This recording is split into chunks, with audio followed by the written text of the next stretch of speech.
Assalamualaikum student, welcome to online classes. Today is our 10th lecture of Amazing Science for class 5th. Students, open your book page number 68, types of simple machine. Students, you know very well about the machines. Machines make our work easier.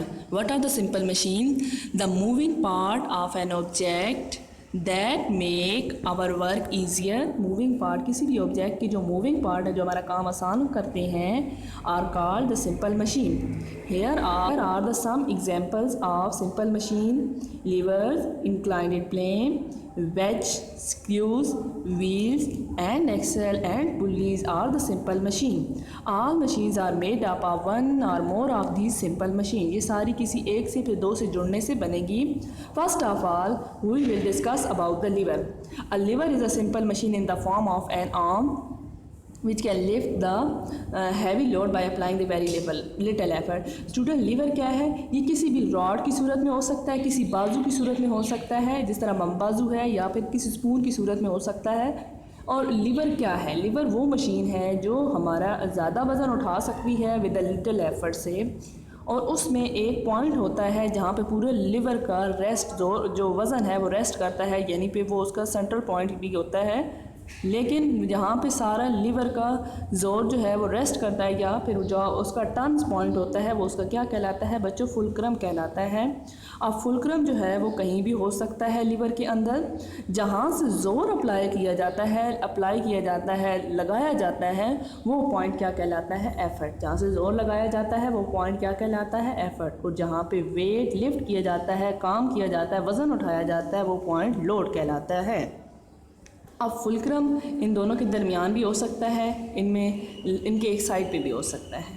आगे हम वो discuss करते हैं. यहाँ पे एक example है, जैसा कि अगर आप कोई कैन का लिड ओपन करना चाहते हैं और आप स्पून यूज़ करते हैं तो स्पून भी एज अ लीवर काम करेगी. क्योंकि इससे हम लिटिल एफर्ट लगा के अपना लिड ओपन कर लेते हैं, काम हो जाता है. इधर से एफर्ट अप्लाई की जाती है और यहाँ पे लोड यानी वर्क हो जाता है, काम हो जाता है. और फुलक्रम इसके एजेस पे क्या होता है? फुलक्रम होता है स्पून का. Move to the next page. Student, यहाँ पे टाइप्स ऑफ लीवर के बारे में बताया गया है. बहुत इजी है टाइप्स ऑफ लीवर्स. मैंने आपको बताया कि जहाँ से ज़ोर लगाया जाता है वो एफर्ट है, और जहाँ से काम होता है या वज़न उठाया जाता है वो लोड होता है. और एक तीसरी चीज़ भी है, वो फुलक्रम है. अगर वो लोड और एफर्ट के दरमियान में है, फुलक्रम दरमियान में है, तो वो first type of the lever है. इसकी एग्जांपल सीसा है, और देखिए सीज़र है, यहाँ पे एफर्ट अप्लाई की जा रही है, दूसरी तरफ काम हो रहा है, और दरमियान में फुलक्रम है जहाँ वो टर्न पॉइंट है. और इसी तरह स्टूडेंट सेकंड जो टाइप है उसमें लोड दरमियान में होगा. इसके लिए आप एग्जांपल देखें नट क्रैकर की. यहाँ से हैंड पे एफर्ट अप्लाई की जा रही है, काम कहाँ हो रहा है? दरमियान में. यहाँ पे नट टूट रहा है, हमारा जो हम जोर लगा रहे हैं और जो हम इससे काम ले रहे हैं वो दरमियान में हो रहा है, और फुलक्रम एक साइड पे है. अंडरस्टैंड स्टूडेंट, ये second type of the lever है जिसमें लोड दरमियान में है. फर्स्ट में फुलक्रम दरमियान में है, सेकंड में लोड दरमियान में है. इसकी एग्जांपल ये नट क्रैकर भी हैं और व्हील बारो भी हैं. इसमें भी लोड देखें दरमियान में, यहाँ से एफर्ट अप्लाई की जाएगी, यहाँ लोड उठाया जाएगा, लोड दरमियान में है, और फुलक्रम दूसरी जगह पर है, दूसरे एंड पर है, लोड दरमियान में है. तो ये second type of the lever हो गया. Third type of the lever में बेटा एफर्ट दरमियान में होंगे, एफर्ट दरमियान में लगेगी, और फुलक्रम और लोड दूसरे ऑपोजिट एंड पे होंगे. और इसकी एग्जांपल ये हॉकी स्टिक है. इसके अलावा हमारा बाजू एल्बो से लेकर हैंड तक, ये भी हमारा third type of the lever में आएगा. क्योंकि एल्बो जो है वो एज अ फुलक्रम है, और दरमियान से जोर लगाया जा रहा है, और हाथ में लोड एक साइड पे चला गया है, और वहाँ से हम काम कर रहे हैं, हाथ से लोड उठाया जाएगा. तो इट्स मीन हमारा जो फोर आर्म है वो भी क्या है? वो third type of the lever में आता है. और हॉकी स्टिक, इसी तरह फिशिंग रॉड, जो फ़िश पकड़ने के लिए रॉड यूज़ की जाती हैं, उसमें भी ऐसा ही है कि फुलक्रम एक साइड पे होता है और लोड दूसरी साइड पे, और एफर्ट दरमियान में होता है. स्टूडेंट, आपको टाइप्स ऑफ लीवर क्लियर हो गई होंगी. फर्स्ट टाइप में फुलक्रम दरमियान में है, सेकंड टाइप में लोड दरमियान में, और थर्ड टाइप में एफर्ट दरमियान में है.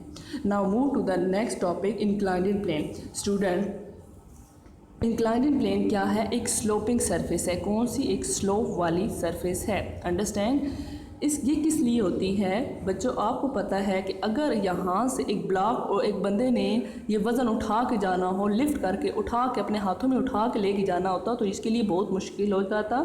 इसके लिए क्या की जाती है, एक स्लोपिंग सरफेस ली जाती है ताकि उसके ज़रिए आसान हो जाए, लिफ्ट को रेज़ करना, ऊपर लेके जाना, पुलिंग करना आसान हो जाए। तो यहाँ पे हम रीड कर लेते हैं, a heavy load can be raise more easily by pulling it along a sloping surface. Sloping surface से आसान हो जाता है एज़ कम्पेयर टू लिफ्टिंग या उसको उठाने से। फॉर एग्जांपल ये देखिए, sloping plank can be use to push a wheelbarrow up a high step. Inclined plane की बच्चों आपको समझ आ गई, ये एक स्लोपिंग सरफेस है, यहाँ ये भी हमारे काम को आसान करती है। हमें वैसे जो लोड उठाना होगा वो मुश्किल है, लेकिन अगर हम ये स्लोपिंग सरफेस यूज़ करेंगे तो फिर आसान हो जाएगा।